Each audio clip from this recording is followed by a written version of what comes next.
Pour cette 5e capsule conseil et ce dernier épisode de l'année 2024, je vous propose une thématique que j'affectionne tout particulièrement, oser ralentir. Alors que ce soit pour adopter la semaine de 4 jours, pour prendre 2 semaines de vacances d'affilée ou un congé maternité de 4 mois voire plus, ralentir, voire même décrocher totalement, c'est pas si évident. Et c'est pour ça que les 2 titres, les 2 mots du titre, de cet épisode ont leur importance. Ralentir, quand on est entrepreneuse, ça peut nous sembler un peu contre nature, et c'est là où le mot oser prend tout son sens. Donc ce qu'on va explorer ensemble pendant cet épisode, c'est déjà pourquoi ralentir nous semble parfois si difficile quand on est entrepreneuse, les raisons pour lesquelles ralentir peut être bénéfique, et puis je vous partagerai aussi à la fin mes meilleurs conseils pratiques pour réussir à ralentir sans culpabiliser de surcroît. La cerise sur le gâteau. Allez, d'ici quelques minutes, vous serez parés pour ralentir comme il se doit et puis profiter de vos prochains congés, que ce soit des vacances ou même un congé maternité pour celles qui sont concernées.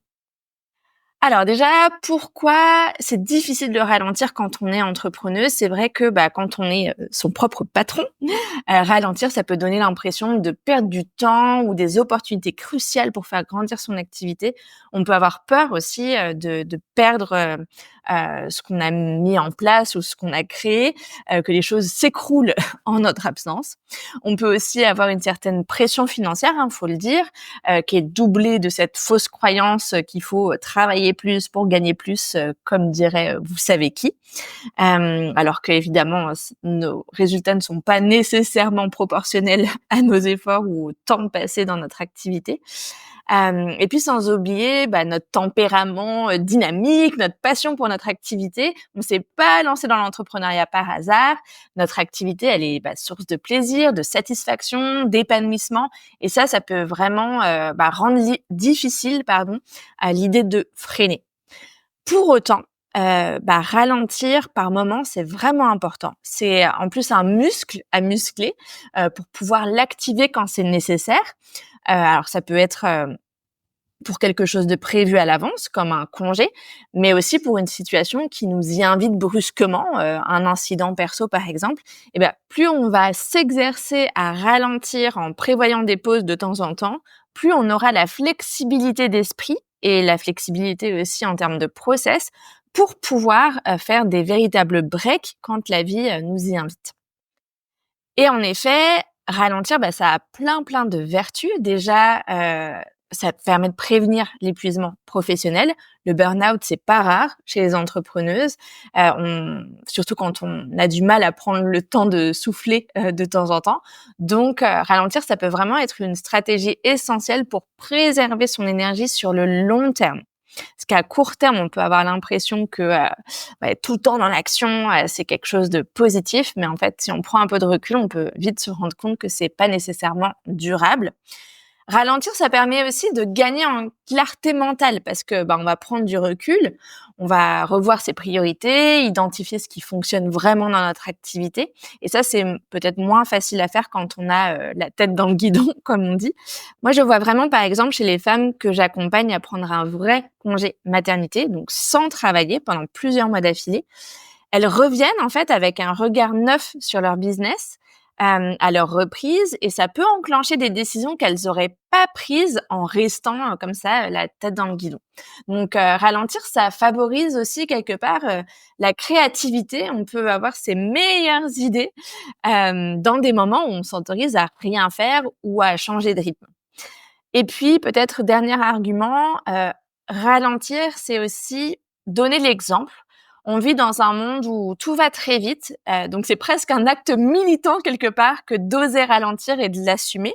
Surtout si votre business a des valeurs éthiques, écologiques, communiquer sur vos pauses ou autres moments de ralentissement, ça peut être extrêmement inspirant, déjà pour vos clients, puis pour vos collaborateuristes, si vous en avez, parce que vous incarnez le fait que c'est possible de réussir sans sacrifier son équilibre personnel et qui sait, peut-être vos enfants aussi pourraient bien profiter de cette leçon, en le gardant en tête pour leurs propres choix professionnels à l'avenir, en plus de savourer, ces moments avec vous, sans que vous soyez accaparés par l'écran de votre smartphone, ce qui est quand même pas mal aussi.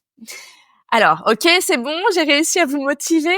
Alors, c'est parti pour, les conseils pratico-pratiques. Mon premier conseil, ça va être, de bloquer dans son agenda ces plages de repos, comme au même titre finalement que des rendez-vous importants. Donc l'idée, voilà, c'est on ouvre son agenda. Moi, j'utilise Google Agenda, mais ça peut être n'importe quel agenda. Ça marche aussi, sur l'agenda papier. Mais on va, voilà, vraiment, noter dans l'agenda ces moments non négociables, déjà avec nous-mêmes et non négociables avec les autres aussi, notamment si on a un calendrier en ligne qui est connecté avec d'autres personnes. L'idée avec l'agenda, c'est que, déjà, comme je viens de le dire, aucun autre rendez-vous ne peut être booké puisque voilà, vous apparaissez comme occupé. Et puis, ça permet aussi de visualiser ces temps de pause et ça va vous aider vous-même à vous y tenir. Parce que quelque part, la nature a horreur du vide, et c'est normal en fait d'être tenté de rogner, sur ces plages. L'univers va peut-être même vous challenger avec des sollicitations, extérieures, ou des idées de tâches ou des projets qui traînent, qui viendraient, vous donner envie de rogner, sur vos propres engagements. Alors, on peut certes avoir un message d'absence automatique, mais ça n'empêche pas la culpabilité, ou l'envie de déroger à ses propres règles. Et c'est là que c'est vraiment important d'apprendre à dire non. Donc non aux autres, non à soi-même aussi. En tout cas, voilà, de fixer son cadre et de s'y tenir. Et une technique que j'aime beaucoup, et qui est inspirée du théâtre d'impro, c'est plutôt que de dire non en bloc, on dit oui mais. C'est-à-dire que on acquiesce, l'idée ou la suggestion, la demande et on ajoute ses propres conditions. Une proposition de réunion? Oui, mais après mes vacances. Un besoin urgent? Oui, mais c'est ma collaboratrice qui va se charger de vous via notre service premium d'urgence qui coûte tant. Une demande de service? Oui, mais auprès de tel autre prestataire, voici ses coordonnées. Et enfin, peut-être un dernier conseil pour oser ralentir, c'est de se connecter aux objectifs que ça permet d'atteindre. L'idée, c'est peut-être déjà de revenir à son pourquoi. Pourquoi est-ce que vous avez choisi l'entrepreneuriat? C'est quoi votre vision d'un succès épanouissant? Et puis, quels pourraient être les à-côtés positifs de ce ralentissement en dehors de votre santé, votre qualité de vie avec votre famille, etc. C'est aussi la possibilité pour vos membres d'équipe, si vous en avez, de monter en compétences en votre absence. Ça peut être aussi, on en parlait tout à l'heure, l'inspiration que ça va prodiguer chez vos clients, mais aussi toutes les idées fraîches avec lesquelles vous allez pouvoir revenir. Et ça peut être bien en fait d'avoir des objectifs business et pas que santé par rapport à cette ambition ou ce fait d'oser ralentir. Parce que si finalement on ralentit uniquement pour soi, mais que dans la vie, ce qui nous motive, c'est notre activité, c'est nos ambitions professionnelles, etc. Ça va être vraiment difficile d'aller au bout de cette démarche. Donc pour conclure, ralentir, ça signifie pas renoncer à ses ambitions, c'est réinventer notre façon de travailler pour qu'elle soit plus en accord avec nos besoins, avec nos envies.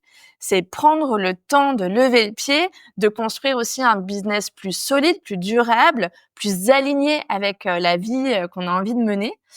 Et puis, sur ce, je vous annonce une pause dans la diffusion du podcast que vous retrouverez à partir du mercredi 8 janvier.